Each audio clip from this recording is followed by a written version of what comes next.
Welcome to the channel.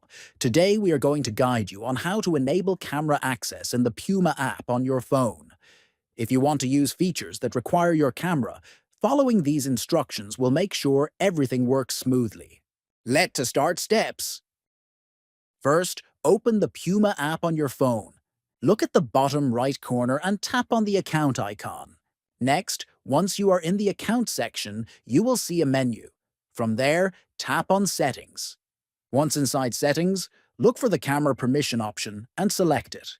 Finally, toggle the switch to allow access to your camera. Then, click on while using the app to give Puma access to camera. Once enabled, the Puma app will be able to use your camera for all features that require it.